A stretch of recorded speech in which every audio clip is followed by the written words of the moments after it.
Bismillahirrahmanirrahim.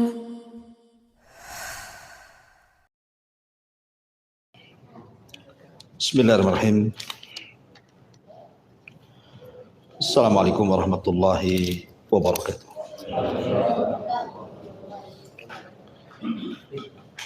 Alhamdulillah wassalatu wassalamu ala Rasulillah wa ala alihi wa sahbihi wa mawalah wa la hawla wa la quwata illa billahi wa ba'du. Alhamdulillah, di malam hari ini kembali kita lanjutkan kajian kita, masih membahas tafsir surah Al-Baqarah, dan kita masuk pada ayat ke-26. A'udzubillahi minasyaitonirrajim. Bismillahirrahmanirrahim. Innallaha la yastahi an yadriba mathalan ma ba'udatan fama fawqaha. Fa'amma alladhina kafaru fa'amma alladhina amanu faya'lamuna annahu al-haqqu min rabbihim. Wa amma alladhina kafaru fayaquluna madza aradallahu bihadza mathalan yudhillu bihi katsiran wa yahdi bihi katsiran wa ma yudhillu bihi illa al-fasiqin. Sesungguhnya Allah Subhanahu wa taala tidak malu membuat perumpamaan berupa seekor nyamuk, fama fauqah, atau yang lebih kecil dibandingkan nyamuk. Adapun orang-orang yang beriman,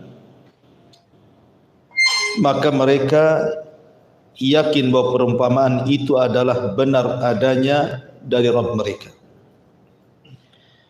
Adapun orang-orang kafir, maka mereka akan mengatakan, apa maksud Allah menjadikan perumpamaan ini? Yudhillu bihi katsira wa yahdi bihi katsira. Dengan perumpamaan itu ada sebagian atau kebanyakan manusia tersesatkan dan sebagiannya lagi mendapatkan petunjuk. Dan tidaklah manusia tersesat dengan perumpamaan itu kecuali orang-orang fasik. Baik.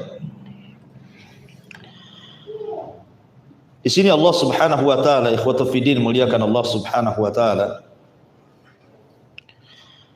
ingin membantah kepada orang-orang musyrik kala itu yang mengejek tentang Al-Qur'anul Karim ketika Allah Subhanahu wa taala berfirman tentang beberapa binatang yang dijadikan oleh Allah Subhanahu wa taala sebagai perumpamaan. Sebelum saya masuk kepada ayat ini, ada beberapa binatang kecil di dalam Al-Quran itu yang Allah Subhanahu wa taala menjadikan dengan binatang itu perumpamaan terhadap orang-orang musyrik. Contoh umpamanya dalam surah Al-Ankabut ayat 41. Allah Subhanahu wa taala mengatakan, matsalul ladzina ittakhadhu min dunillahi awliya kamatsalil ankabut ittakhadat baitan wa inna awhanal buyut la baitul ankabut law kanu ya'lam.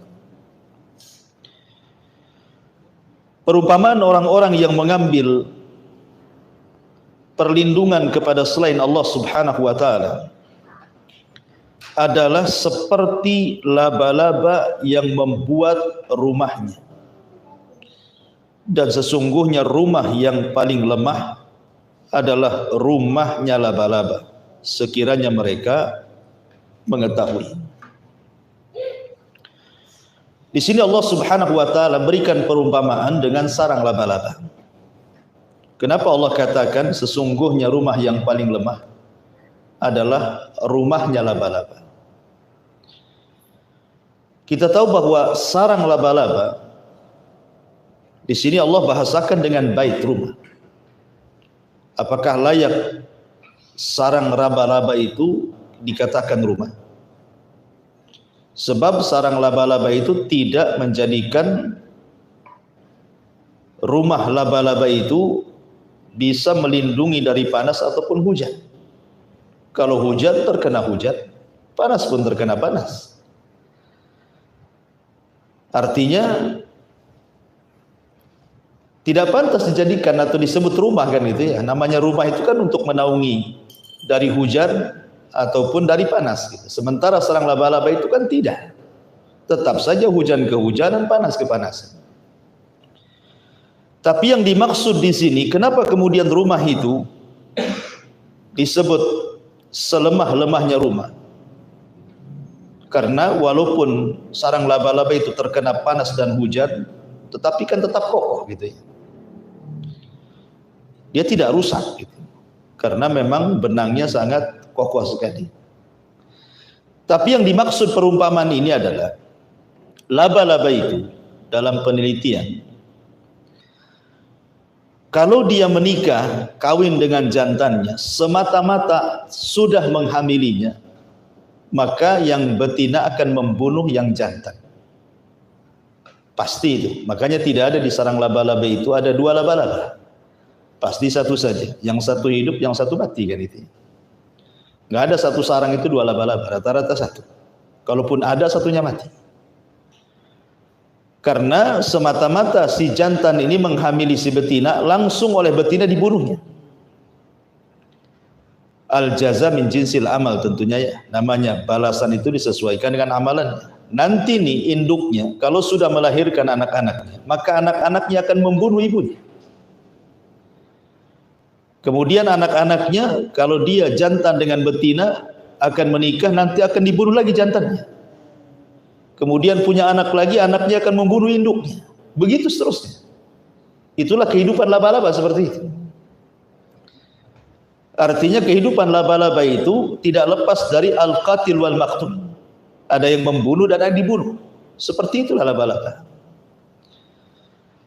Artinya Allah Subhanahu wa taala ingin katakan bahwa kondisi orang-orang musyrik itu seperti rumah tangga laba-laba. Tidak ada ketenangan. Tidak ada yang namanya sakinah mawaddah, itu tidak ada di keluarga laba-laba itu. Mereka pecah.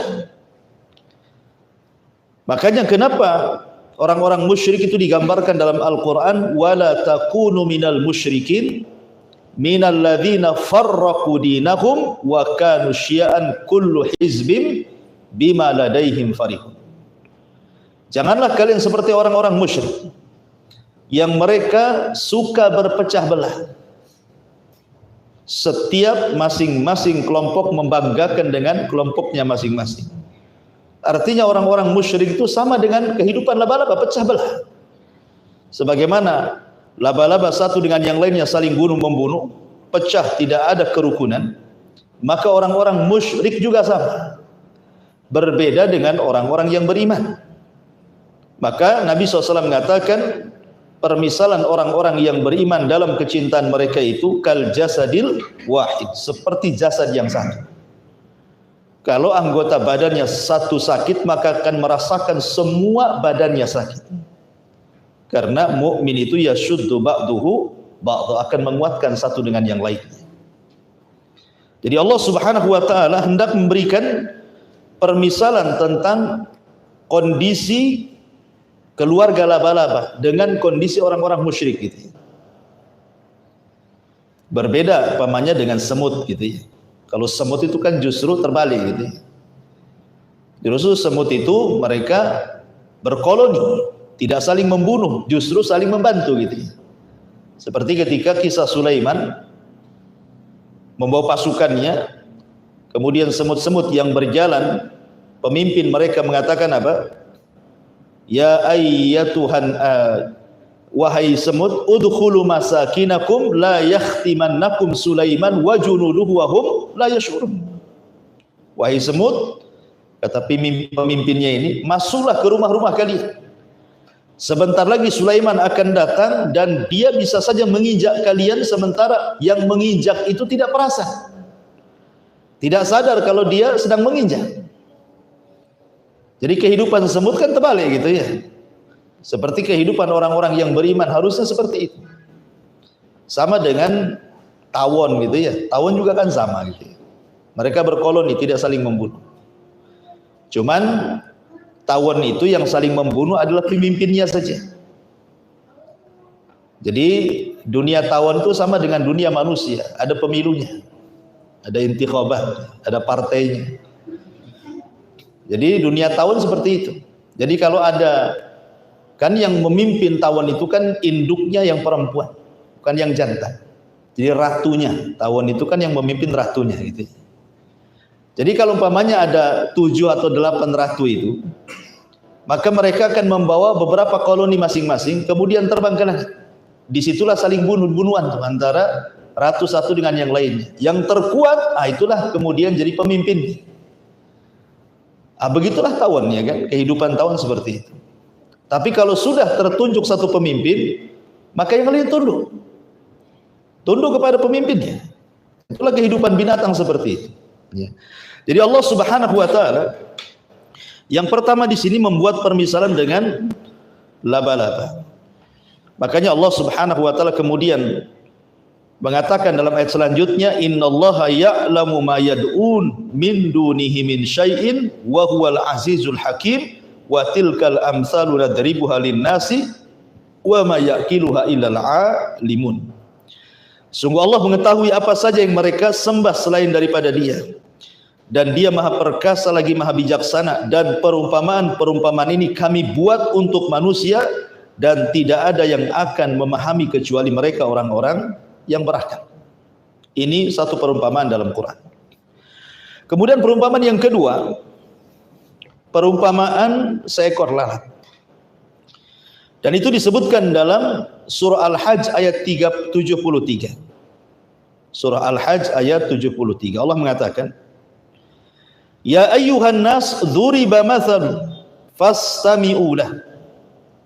Innal ladzina tad'una min dunillahi la yakhluqu dhubaban walau istama'u lahu wa in yaslubhumud dhubabu syai'an la yastanqidhuhu minhu dha'ufat talib wal matlub. Wahai manusia, telah dibuat perumpamaan kepada kalian, maka dengarkanlah. Sesungguhnya orang-orang yang mereka menyeru kepada selain Allah, maksudnya orang-orang musyrik, sesembahan-sesembahan yang mereka seru itu lan yakhluqu dzubaba, tidak akan sanggup untuk menciptakan seekor lalat sekalipun. Walau istama'ulah, walaupun semua sesembahan berkumpul. Coba kumpulkan satu dunia sesembahan, berhala-berhala yang disembah itu, kumpulkan satu dunia di satu lapangan, kemudian katakan kepada berhala-berhala itu, buatlah oleh kalian satu ekor lalat. Buat ya, satu ekor lalat saja. Kalian sanggup? Tidak akan sanggup. Kalau satu ekor lalat saja tidak sanggup dibuat, tidak sanggup menciptakan satu ekor lalat, bagaimana mereka kemudian layak untuk disembah? Bukankah yang disembah itu yang menciptakan? Kemudian lebih lemahnya lagi ketika Allah mengatakan, wa in yaslubhumud dhubabu syai'an la yastanqidhuhu minhu. Kalau seandainya ada sesajen yang diberikan kepada berhala, kemudian datang lalat mengambil sedikit saja dari makanan sesajen itu, sanggup enggak berhala itu mengambilnya kembali? Tidak akan sanggup. Sudah enggak usah bicara menciptakan. Seandainya lalat ini mengambil makanan yang dihidangkan kepada para berhala, kemudian terbang entah ke mana, sanggup enggak berhala itu mengambil lagi makanannya? Tidak akan sanggup. Dari sini Allah mengatakan dha'ufat talib wal matlub. Sungguh lemah at-talib, maksudnya orang-orang yang menyembah berhala, wal matlub, dan juga berhalanya sekali. lemah dua-duanya. Orang yang menyembah berhala lemah, kenapa dia menyembah kepada berhala yang tidak sanggup untuk mengambil apa yang dicuri lalat? Atau berhala yang tidak sanggup menciptakan walaupun seekor lalat. Kemudian lemah berhalanya, sudah jelas berhalanya lemah, dia sendiri dipahat oleh manusia. Di sini Allah Subhanahu wa taala menyebut soal lalat dalam Al-Qur'an. Karena lalat juga satu di antara keajaiban ciptaan Allah, kan begitu. Kata Nabi sallallahu alaihi wasallam, "Idza dakhala dubabu fi ina'i ahadikum fal yaghnishu." Apabila lalat terbang kemudian hinggap di salah satu minuman di bejana kalian, maka celupkan, kata Rasul. Lalat itu dia kalau terbang ke minuman dia akan miring. Ya, kemudian miring terbangnya. Kemudian sayapnya itu yang terdapat penyakit akan dicelupkan. Jadi sayap itu kalau sudah ngambang tuh di air, maka satu sayapnya akan ke atas, sayap satunya akan tercelup. Kenapa?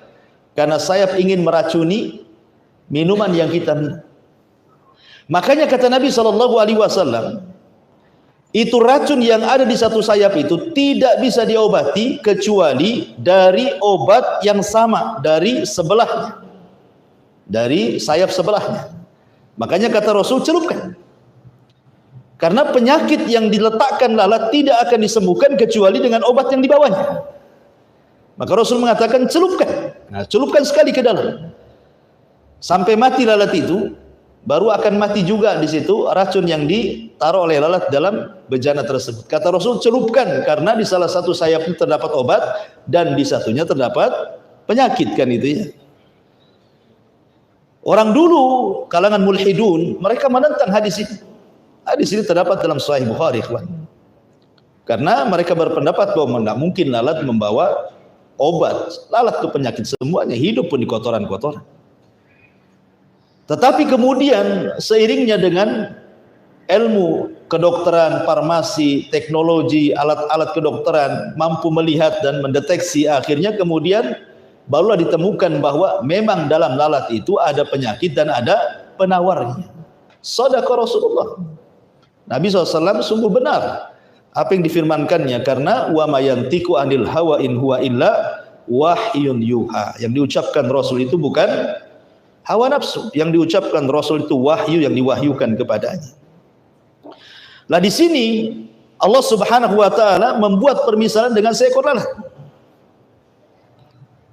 Kemudian juga yang ketiga, Allah Subhanahu wa taala membuat permisalan dengan seekor keledai, lebih besar dibandingkan lalat. Kalau tadi yang kecil-kecil kan, laba-laba kecil, lalat kecil. Kemudian Allah Subhanahu wa taala juga membuat permisalan dengan binatang yang lebih besar daripada lalat, keledai. Sebagaimana disebutkan dalam surah Al-Jum'ah ayat 5. Allah mengatakan, "Matsalul ladzina hummilut Taurah thumma lam yahmiluha kamatsalil himari yahmilu asfara bi'sa matsalul qaumil ladzina kadzdzabu biayatillahi wallahu la yahdil qaumadz zalimin." Wallahu la yahdil qaumadz zalimin. Perumpamaan orang-orang yang diberi tugas membawa Taurat, maksudnya orang-orang Yahudi, kemudian mereka tidak membawanya, artinya tidak mengamalkannya, adalah seperti keledai yang membawa kitab-kitab yang tebal, tapi keledai tidak paham yang dibawanya. Sangat buruklah perumpamaan kaum orang-orang yang mendustakan ayat-ayat Allah, dan Allah tidak memberi petunjuk kepada orang-orang zalim. Di sini Allah Subhanahu wa taala ingin memberikan perumpamaan orang-orang Yahudi dengan seekor keledai. Karena di antara sifat orang Yahudi itu Allah berikan kecerdasan, tetapi tidak mau mengamalkan kecerdasan. Berbeda dengan orang Nasrani, tidak diberikan kecerdasan tapi banyak mengamalkan tanpa ilmu. Yahudi punya ilmu tapi tidak beramal. Nasrani tidak punya ilmu tapi rajin beramal. Islam menggabungkan antara ilmu dan amal. Itu maksudnya. Lah di sini lihat Allah Subhanahu wa taala mengatakan permisalan mereka seperti keledai. Anda tumpuk buku setinggi langit di atas pundak keledai itu, tidak paham yang dibawanya apa, isinya apa, tidak tahu.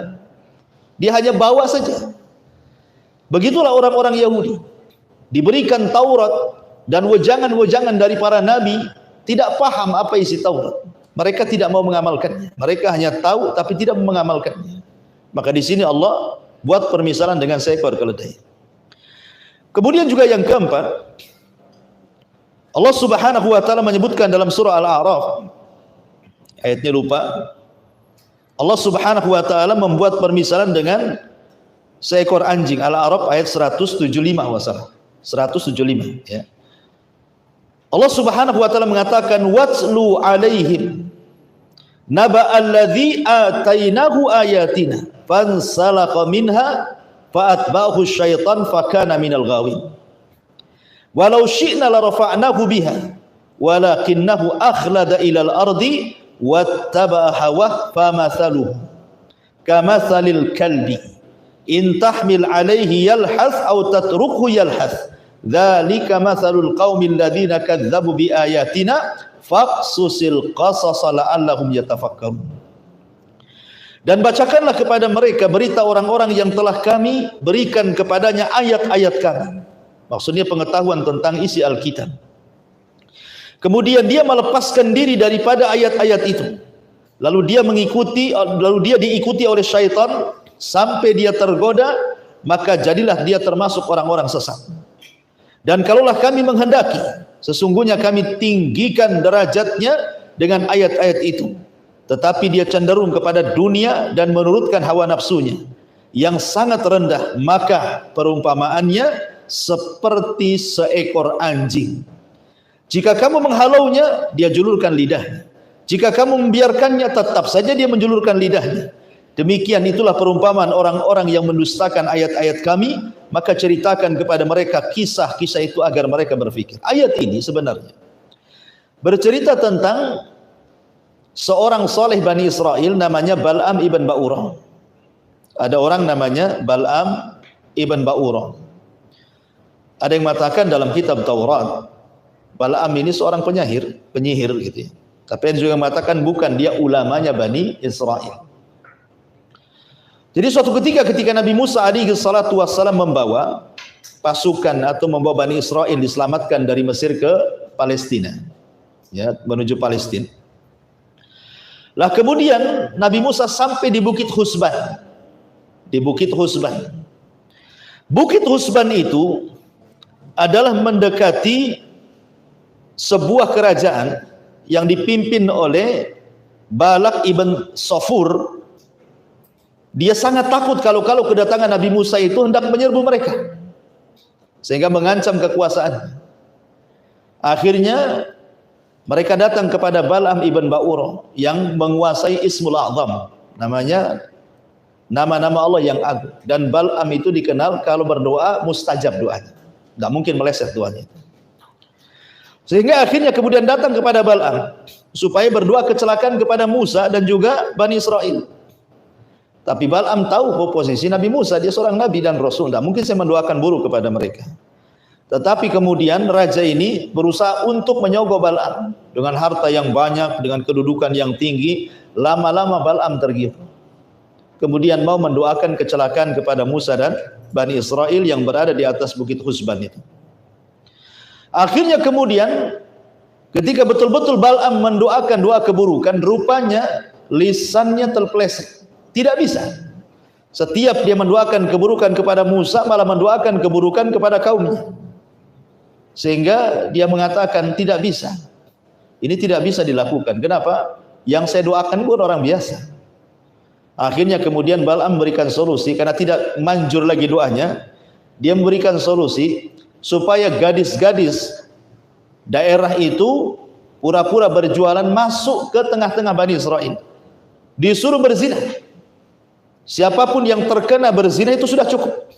Goda laki-lakinya, buat berzina mereka, satu saja sudah cukup.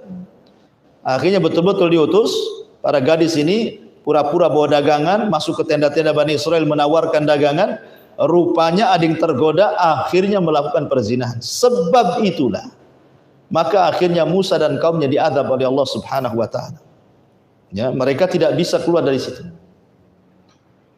Ketika kemudian Nabi Musa tidak tahu penyebabnya apa, Akhirnya kemudian seseorang kepercayaan Musa, kemudian tahu penyebabnya, akhirnya didatangi tenda salah seorang Bani Israel yang sedang berzina dengan wanita tempat itu, kemudian ditusuk punggungnya sampai nancap dengan badan si wanita. Kemudian diacungkan ke langit dan mengatakan, inilah balasan kepada orang-orang yang telah murka melukai dirimu ya Allah. Sejak itulah kemudian azabnya diangkat lagi. Dari sini Bal'am khasirat dunya wal akhirah. Akhiratnya rugi, dunia juga rugi. Makanya Allah mempermisalkan tentang Bal'am dan bacakan kepada mereka berita tentang orang-orang yang telah kami berikan kepadanya ayat-ayat kami. Maksudnya Bal'am bin Ba'urah diberikan kekuasaan oleh Allah, doanya mustajab, menguasai Ismul Azam, nama-nama Allah yang agung. Kemudian dia melepaskan diri. Bahasa Quran itu fansalakh. Insalakh itu artinya ular yang melepaskan bajunya. Itu istilah insalakh itu biasanya diistilahkan ular yang melepas bajunya itu. Jadi Bal'am ini melepas baju keimanannya, keulamaannya dilepas. Itu maksudnya. Kemudian setan mengikuti dia.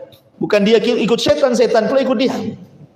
Dan dia termasuk orang-orang yang tersesat.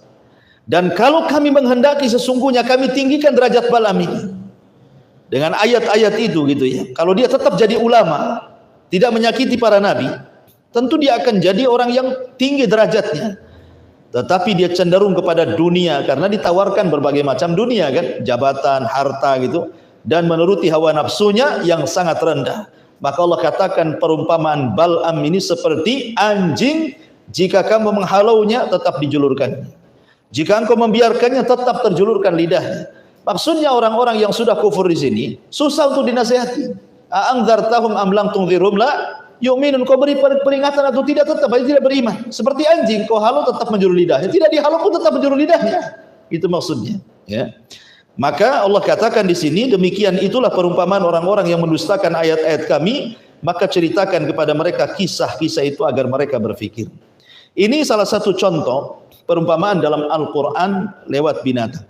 Lah dalam surah Al-Baqarah ini ayat 26, di sini Allah mengatakan innallaha la yastahi an yadriba mathalan ma ba'udatan fama fawqaha. Jadi orang-orang musyrik itu ikhwan, ketika mereka mendengar Nabi SAW membacakan Al-Quran, kemudian membuat permisalan dengan seekor lalat sebelumnya, dengan laba-laba gitu ya, dengan semut, dengan tawon dan begitu seterusnya. Jadi orang-orang musyrik ngomong kepada Nabi SAW, mustahil Rabbu ya Muhammad, Tuhanmu itu, ya, Tuhanmu itu sangat agung. Ngapain berbicara tentang makhluk-makhluk yang hina, makhluk-makhluk kecil yang tidak ada faedahnya, laba-laba, lalat, tawon, ngapain diceritakan? Ya, jadi mereka nggak yakin kalau ini firman Allah. Ya. Kalau Allah Subhanahu wa taala berfirman dan dia zat yang maha agung, ngapain pula cerita-cerita membuat perumpamaan dengan makhluk-makhluk yang sangat hina? Maka di sini kemudian Allah Subhanahu wa taala bantah, innallaha la yastahi an yadriba mathalan ma ba'udatan fama fawqaha. Allah tidak akan malu membuat permisalan seperti seekor nyamuk ataupun yang lebih kecil dibandingkan nyamuk. Di sini Allah mengatakan innallaha la yastahi, Allah tidak malu. Kalimat tidak malu artinya di sini ada penetapan sifat bagi Allah, bahwa di antara sifat Allah adalah Allah itu pemalu. Allah itu zat yang maha pemadu. Dalilnya adalah hadis Salman Al-Farisi radhiyallahu anhu.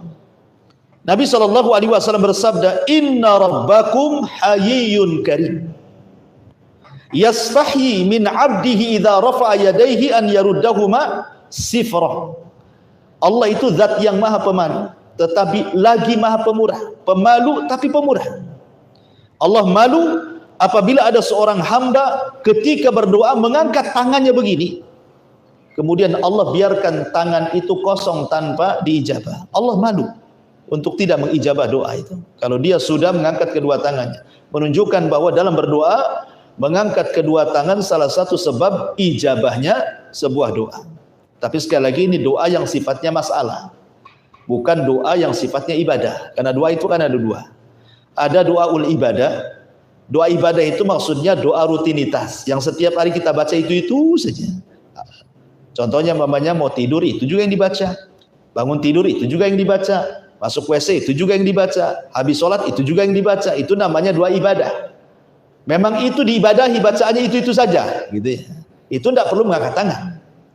Yang perlu mengangkat tangan itu kalau seandainya kita punya masalah.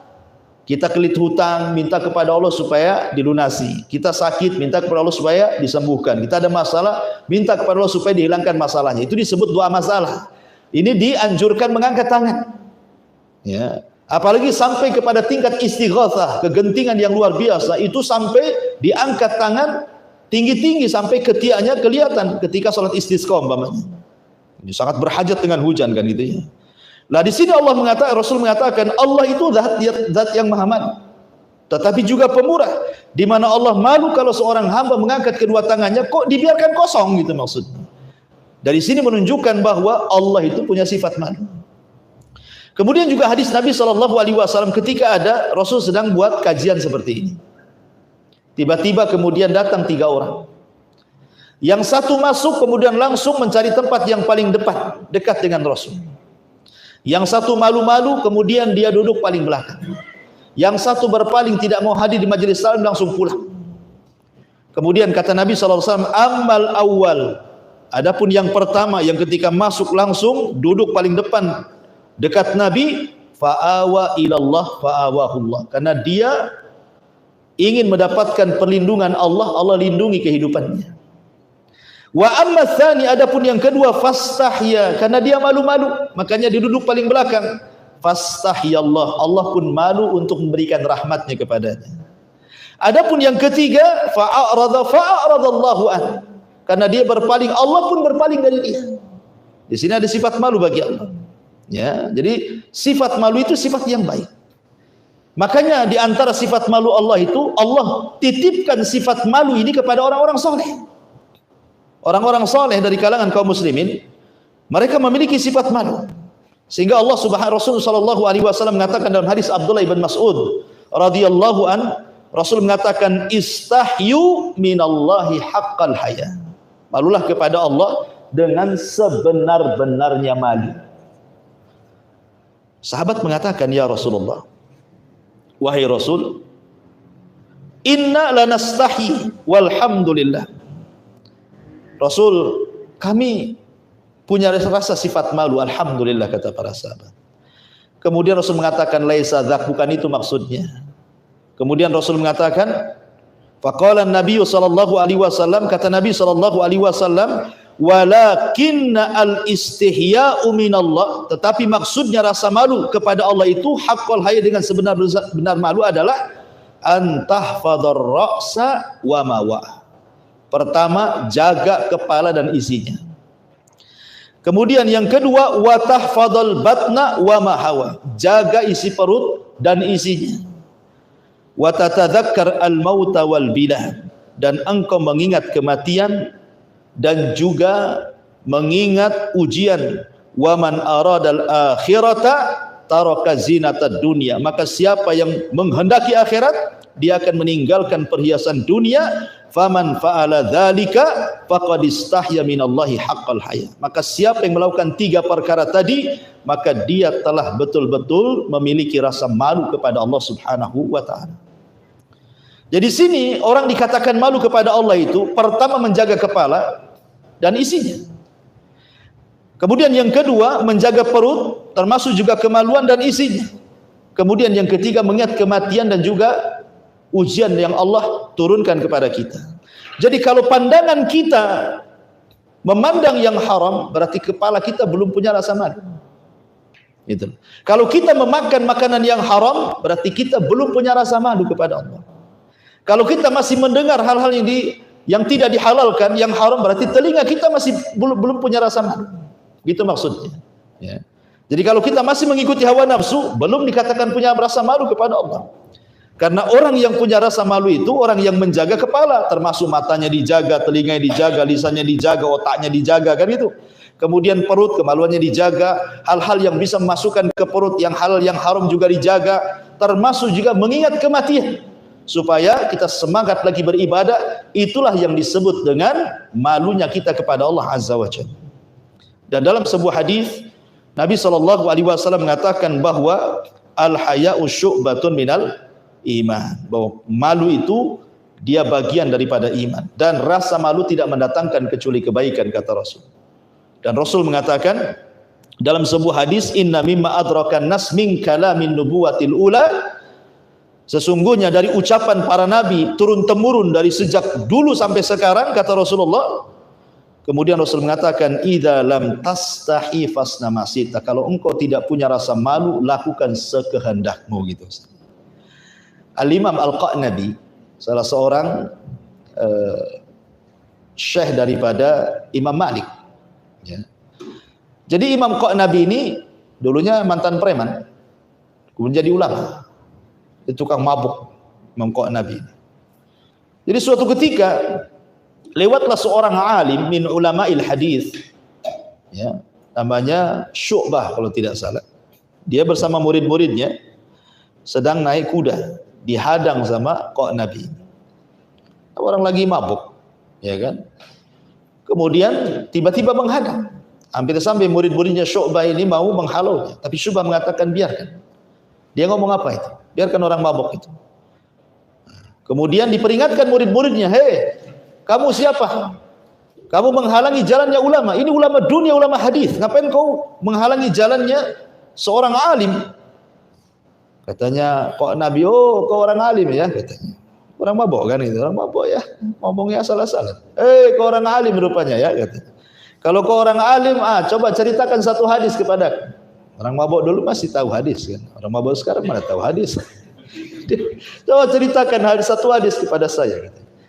Imam Syu'bah mengatakan, baik, katanya, haddatsana fulan qala haddatsana fulan, sampai kepada hadis ini, inna mimma adrakan nas min kalamin nubuwatil ula fasna idza lam tastai fasna ma syi'ta, katanya.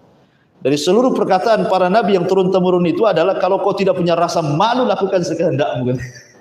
Akhirnya dia sadar dengan mendengar hadis ini, dia sadar, belajar dari ulama besar. Jadi ulama dunia Imam Qa'nabi. Ya, dia gurunya Imam Malik kalau tidak salah. Ya. Ma'asyiral muslimin yang dimuliakan Allah Subhanahu wa taala, intinya bahwa innallaha la yastahi, Allah tidak malu an yadriba, untuk membuat masalan, sebuah permisalan, ma ba'udatan, seekor nyamuk. Qatu fidin muliakan Allah Subhanahu wa taala, nyamuk ini ya adalah binatang yang sangat ajaib, ikhwan. Ya, karena kalau kita lihat gitu ya, kondisi nyamuk ini memang kalau kita teliti betul-betul dengan alat mikroskop dan yang lainnya gitu ya, tentu kita akan lihat kebesaran ciptaan Allah Subhanahu wa taala. Bayangkan ikhwatu fiddin muliakan Allah Subhanahu wa taala. Nyamuk ini dalam mulutnya terdapat 48 gigi kan itu. Kemudian di dadanya ada 3 jantung. Ini kan aneh gitu ya. Jantungnya 3, ya. Jantung utama, kemudian 2 jantungnya ada di sayapnya gitu ya. Kemudian juga memiliki 2 telinga, 2 perut, 2 katup gitu ya. Yang luar biasanya adalah nyamuk ini dia memiliki organ yang tidak dimiliki oleh pesawat manapun yang modern hari ini. Ini kuasa Allah. Manusia tidak bisa menciptakan alat seperti Allah berikan kepada nyamuk. Pesawat modern pun tidak memiliki radar seperti atau sensor penangkapan panas seperti nyamuk. Makanya di kegelapan nyamuk itu bisa tahu ada orang di situ. Walaupun tidak melihat karena dia punya radar panas. Kita kan panas. Walaupun dia gelap manapun kita tahu ada di situ. Dia akan dekat kita, kita akan menghisap darahnya. Dan yang menghisap darah kan yang betina saja, yang jantan kan tidak. Dan umurnya nggak lama ya, nyamuk itu 7 hari kalau nggak salah ya. Artinya bahwa Allah Subhanahu wa taala hendak membuat permisalan makhluk sekecil nyamuk. Subhanallah, di antara ijaz Quran ya, di zaman itu orang-orang musyrik kan meledek ayat ini. Ya. Tetapi di zaman sekarang kan tersingkat. Lihat bahasa Quran di sini. Ma ba'udatan fama fauqaha. Ataupun yang lebih kecil dibandingkan seekor nyamuk itu. Kalimat fauq ini dalam bahasa Arab itu artinya di atas. Di atasnya. Itu di atas fauq itu. Ana fauqul bait, berarti saya di atas rumah, kan itu ya. Kalimat di atas ini rupanya setelah diteliti oleh alat yang canggih gitu ya. Rupanya di atas nyamuk itu ada nyamuk juga. Ada mungkin binatang yang lebih kecil di dalam nyamuk itu. Jadi nyamuk itu sudah kecil. Tapi ada binatang yang nempel di atas nyamuk lagi. Ya. Tetapi hanya khusus di nyamuk betina. Makanya di sini pakai ha. Ha itu dhamir ke perempuan. Kalau hu ke laki-laki. Ya, makanya fama fauqaha kan di atasnya nyamuk yang betina, maksudnya begitu. Bukan yang jantan.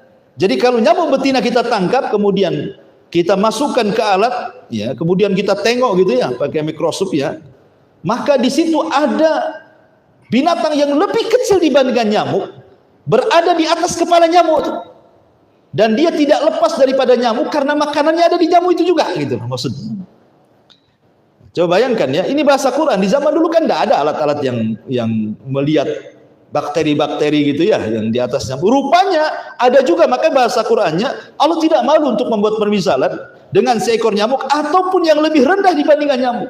Rupanya yang lebih rendah dibandingkan nyamuk itu adalah nyamuk lain yang berada di atas nyamuk, gitu maksudnya gitu ya. Ya mungkin semacam binatang kecil yang dia asupan makanannya dari nyamuk itu, justru dari nyamuk itu. Makanya bahasanya fama fauqaha. Ya, dan di atasnya gitu ya. Dan ha ini kembali kepada nyamuk perempuan. Yang jantan tidak, karena yang jantan itu dia tidak menghisap darah, dia bunga-bunga ya. Nah, jadi di sini Allah mengatakan ingin membuat permisalan tentang luar biasanya ciptaan Allah Azza wa Jalla. Allah juga mentafsirkan wa ma fauqaha itu maksudnya di atasnya lebih besar dibandingkan nyamuk.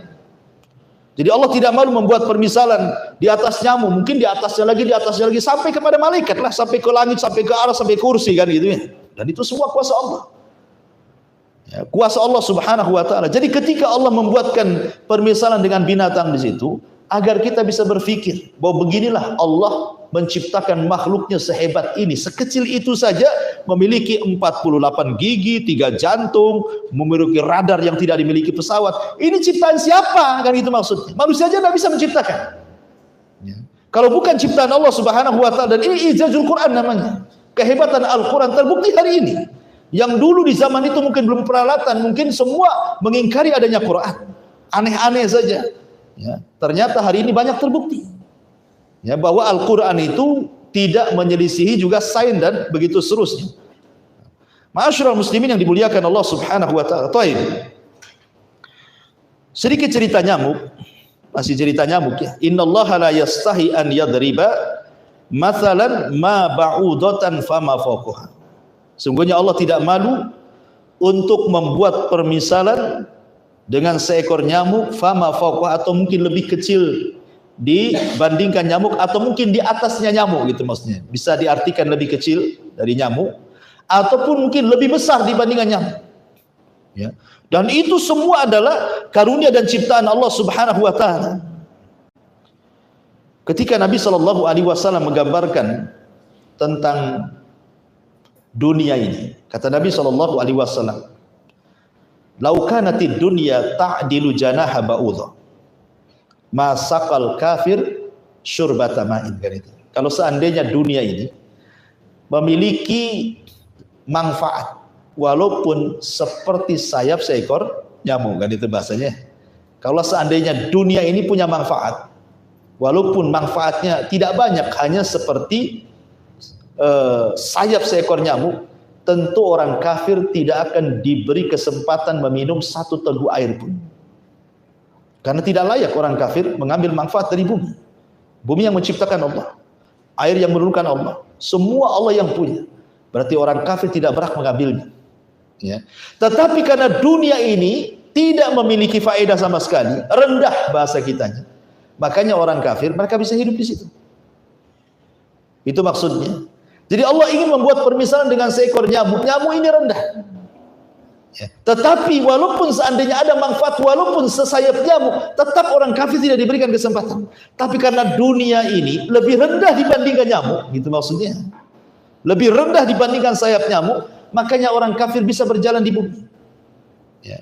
Mereka bisa makan, mereka bisa minum, mereka bisa istirahat, macam-macam. Karena dunia ini pada dasarnya mal'un, dilaknat, kecuali orang-orang yang dikecualikan Allah Subhanahu wa taala. Makanya Allah mengatakan wal asri innal insana lafi khusrin. Kalimat khusrin ini umum, nakirah.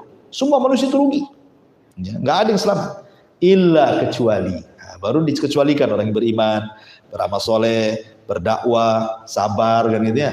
Barulah orang-orang yang bisa selamat dari bumi.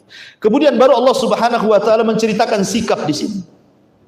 Sikap orang yang beriman dan sikap orang kafir. Karena manusia ini di dunia terhadap Al-Qur'an kan dua kelompok. Kelompok yang pertama kelompok yang beriman, kelompok yang kedua kelompok yang ingkar, yang kafir.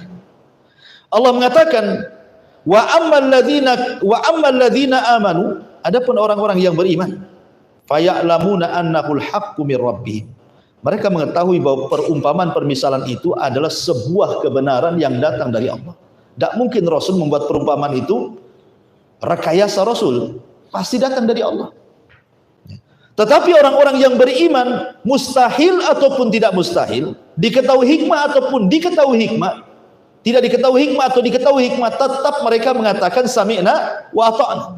Makanya Abu Bakar Siddiq, kenapa disebut As-Siddiq? Abu Bakar. Karena Abu Bakar itu membenarkan yang tidak pernah dibenarkan satupun para sahabat.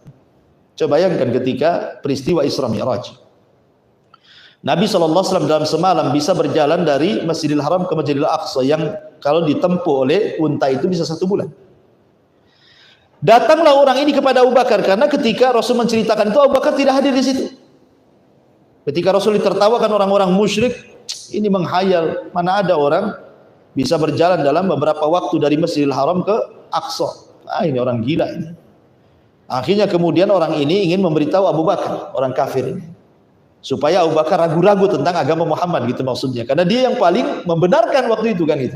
Dia mengatakan, ya Abu Bakar, mungkinkah sahibmu, maksudnya Muhammad itu, dalam satu malam, dia bisa berjalan dari Masjidil Haram ke Masjidil Aqsa, apa enggak gila?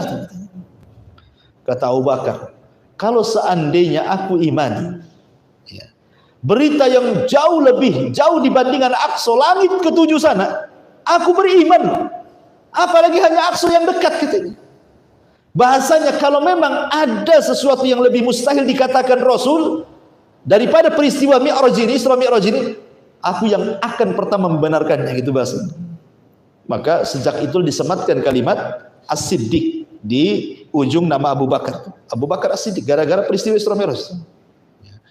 Dari sini percontohan bahwa kalau kita mendapatkan kabar dari Al-Quran, tersingkap ataupun tidak rahasianya, tersingkap atau tidak hikmahnya, diketahui ataupun tidak, tetap kita yakin ini adalah firman Allah. Sami'na wa ata'na. Selesai.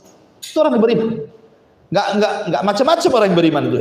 Tapi lihat orang-orang kafir, wa ammal ladzina kafir. Adapun orang-orang kafir, fayaquluna, mereka mengatakan, madza aradallahu bihadza mathalan. Maunya apa Allah itu membuat permisalan nyamuk, laba-laba, lalat, tawon, semut, begitu seterusnya. Apa maksudnya Allah itu maksudnya di sini kan? Makanya kemudian Allah mengatakan yudhillu bihi katsira wa yahdi bihi katsira. Ada yang mengatakan ini ucapan orang kafir. Jadi sebagian ahli tafsir mengatakan kalau ini adalah ucapan orang kafir, berarti lanjutan daripada perkataan fayaquluna madza aradallahu bihadza mathala yudhillu bihi katsira wa yahdi bihi katsira, gitu maksudnya. Jadi orang kafir mengatakan, apa sih maunya Allah itu membuat permisalan dengan permisalan seperti ini, akhirnya menyesatkan sebagian orang, memberikan petunjuk kepada sebagian orang. Nah, ini ada yang mengatakan ucapan orang kafir yang dihikayatkan dalam Al-Quran. Tapi ada yang mengatakan tidak, ini maksudnya ucapan Allah. Ya. Dengan permisalan itu ada yang dapat petunjuk, yaitu orang-orang yang beriman. Dengan permisalan itu ada yang tersesat, maksudnya orang kafir. Makanya Allah tutup ayatnya, wa ma yudhillu bihi illal fasikin, dan tidaklah tersesat dengan perumpamaan itu kecuali orang-orang fasik, orang-orang kafir. Mereka tidak menerima apa adanya. Makanya dari sini ada kaidah bahwa mengingkari satu ayat dalam Al-Quran sama dengan mengingkari satu Quran. Dari mana? Dari kalimat wa ma yudhillu bihi illal fasikin. Ini kan ayat ini tentang ayat 26. Bicara tentang perumpamaan seekor nyamuk. Dengan perumpamaan seekor nyamuk, ada yang tersesat orang kafir, ada yang beriman orang yang beriman. Dan tidaklah tersesat gara-gara mengingkari ayat ini kecuali orang kafir. Berarti satu ayat saja diingkari sama dengan mengingkari satu Quran, gitu maksudnya. Ya, tidak boleh kita mengingkari satu ayat saja cukup. Anda sudah mengingkari satu Quran. Makanya kenapa dalam bahasa Quran ketika menceritakan tentang qasasul anbiya, kisah-kisah para nabi, selalu Allah Subhanahu wa taala mengatakan para utusan itu dengan kalimat jama', padahal yang diutus satu orang. Contoh umpamanya, Allah mengatakan kadzabat adanil mursalin. Kadzabat adanil mursalin. Telah mendustakan kaum Ad para rasul. Kenapa para rasul? Kan yang diutus satu saja.